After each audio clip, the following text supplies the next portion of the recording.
So I understand that Matthew misquoted Isaiah, but in the Septuagint, the word is translated as virgin. And the Septuagint is just like it's not like a Goyish translation. It was made by 70 Chachamim. And like through divine providence, they mistranslated it in the same way. I guess why did they translate it as virgin there? And why did that happen? Here is question.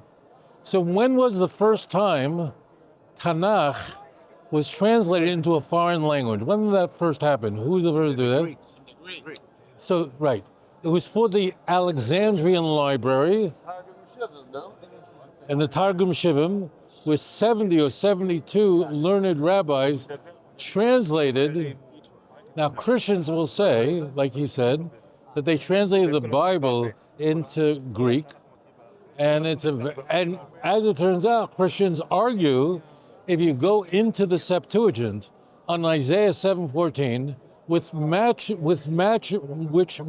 misquotes in Matthew 1:23, so the Greek word that's used in the Septuagint is parthenos, and parthenos, Christians argue, means a virgin. So why would these rabbis translate the word alma, which means a young woman, and nothing to do with virginity? What's the answer? So there's so many answers, you don't know where to begin. The first thing, the Targum Shivim, what was translated in about the year 256 BC? What was translated? So only the 5 books of Moses. So this is like a trick. It's a card trick. It's pick any card. When you speak to missionaries, it's like going to a Las Vegas show. It's about watching. So you see a lady cut in half and floats in the sky. You know the laws of thermodynamics are not being suspended for the purpose of your entertainment, right? So what's happening is the game. The original Septuagint was only in the Chumshei Torah. And Isaiah is not part of the 5 books of Moses. Subsequently, it was translated, the Tanakh was translated into the Greek language by Jews and by the church. Origen, the 3rd century church father, translated Tanakh. He knew Hebrew. He translated into Greek. And what he did was he put in, every time the New Testament mistranslates Tanakh, he put it in the Greek. Now it happens to be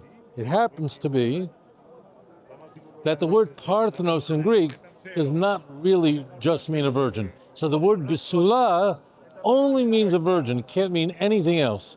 It has nothing to do with being a young woman, it just means a virgin.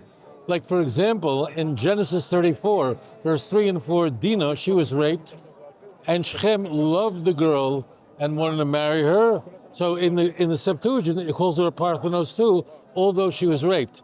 So it has to be a lie, but number 2 is they never translated it, so it's all complete fake. And in fact, the word alma is used in Tanakh where it can't be referring to a virgin. For example, you all know Proverbs 31 by heart. Why do you know? I know you know it. Well, what's Proverbs 31? So that's Proverbs 31. Okay. Proverbs 31 is about a woman of valor. That's Proverbs 31. So what's Proverbs 30 about? It's about a woman who's not such a big tzedekah. And it says there, the way of a man, a gever, ba'alma. What does she do? She is a committing adultery, and after she commits adultery, calls her an alma, she takes a bath, takes a shower, she says, I didn't do anything wrong. So this is all complete nonsense. But this Septuagint, original Septuagint, done which we don't have anymore, does not survive because the Alexandrian Library burned to the ground many times over. It's gone. But that original Septuagint was only the 5 books of Moses. The Septuagint we have today is a product of the church. It's not a product of the Jews.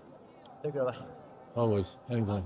Did you confront those Christians with your answer? What did they respond?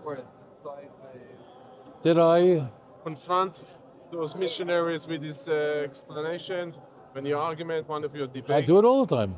And what did they say about it? There's nothing you can say. You can't say it because it's done. I'll tell you what happened. I'll tell you. I'm going to do this. I'm going to do this. So this is very interesting. It's very, very interesting. I'm very happy you did that. Why? Okay. So it happens to be last week I did a film responding to Jews for Jesus with the head of Jews for Jesus in Israel argue just what you heard here. I don't know. It doesn't matter what his name is, whatever. But his name is Morgan. But he's a nice fellow, whatever it is. So he made this whole speech. I did a video showing why this is all fake, phony, fraud, fake. Because the Septuagint is only the 5 books of Moses. His whole argument was the Septuagint done by rabbis, 256 BCE. That means 250 years before Christianity. So they had no dog in it. They did Parthenon. So I did a video on this, and it's been seen by a lot of people responding to this missionary. Whatever. He's one of the head missionaries in Judaism. So a Christian, now there's a problem for me. Why? I have a lot of videos, thousands of videos on YouTube. And when a Christian writes an argument, if he doesn't like my answer, what does he do? Well, if I write a comment and I answer his question, what will he do? Do you think he'll leave my answer there so that everyone will know the truth? No. They delete their original comment, which then deletes my response. You hear that? So that's what they do. And it's a big problem with me, because then what am I doing? I'm wasting my time. Since there's a problem, because if a Christian puts up a comment saying why I'm wrong, I'm the worst person in the world, so I want to respond, right? But I know that the moment he'll see the response, 9 out of 10 times, he won't say, okay, I guess I'm wrong, and I have to do tshuva. No, he deletes his comment, which deletes my answer, so therefore no one will do tshuva. So, which makes it hard for me, because I'm going to do this. So what did a guy do? So I gave the whole speech, right? It sounded like rock solid argument what I just gave. Can't argue with it. So guy said, you know who you are. You know who you are.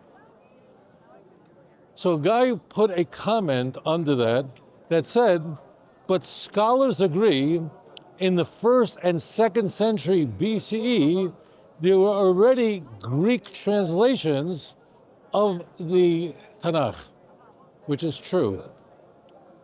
Okay, this is very important. So scholars know, in fact, we have among the Dead Sea Scrolls, we have Greek texts. There are Greek texts, they're called G texts. You got that? So that's the arguments used. Scholars know that because why? Because this is a time when the Greek language was like the English language is today. Just like English is the lingua de franca, it's the most dominant language. If you speak English, you can get along anywhere, you know. You speak Russian, you're stuck, you know. If you go to America, no one understands a word you're saying. So obviously, there were many efforts of many different people to translate the Hebrew Bible into the Greek language. There were. We know many of them. The point is that their translations don't exist anymore. So their argument is that those translations, let's say it was on 100 BCE, had the word virgin there. So I wrote to him, I said, show me one manuscript before Christianity of a Greek translation of Isaiah 7:14 that has the word Parthenos in it. Show me one. Show me one. As I wrote there. I wrote, let the facts speak for themselves. I challenged them. Show me one manuscript of a Greek Septuagint that dates back before Christianity that has the word virgin in it. I knew when I wrote that this guy was going to delete it because he was obnoxious in the way he wrote it. And I saved it. And I'm going to show it to you now. Means I'm going to edit it in. And I put the answer in, but I knew, so I right away, you know, there's a thing where you make a picture, you can snip and save. So I saved it right then, my answer, because I knew 100% that in 10 minutes I'll come back and it's going to be deleted. He's not going to say, Rabbi, you're right, and what I said was wrong. He could even say, look, I'm still a Christian, but you made a valid point. I can't do that. So it's very important. We do not have a single Greek Septuagint. Now, there's another problem I want to just say here.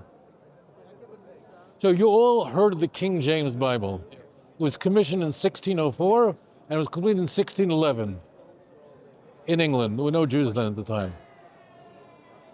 Now, that wasn't the first English translation of the Bible. There were many before it. And there were hundreds afterwards. The NIV, the New American Standard, Revised Standard Version, hundreds. But the key is they all took a different name. The NIV, the New International Version, the New American Standard, and the Revised Standard Version. But what happened is all these subsequent Greek translations that were created, they kept calling it the Septuagint. You understand? So it was very confusing to everyone. So that would be like the people who made the NIV. The NIV was made in the 20th century. It's fairly recent. But what they did was they called it an NIV. It's not the King James. But what they did is everybody just called every Greek translation the Septuagint. So that creates all this confusion. So all these Greek texts are out there, and they always kept calling themselves Septuagint. So there's not a single Greek manuscript of Isaiah 7:14 anywhere that has even that word virgin in it. So I'm glad you brought that up, because I wanted to put that up, and it's critical people understand that. That's good. If you enjoyed this program, please like and subscribe. אדון עולם אשר מלך בטרם כל יציר נברא לעת נעשה בחפצו כל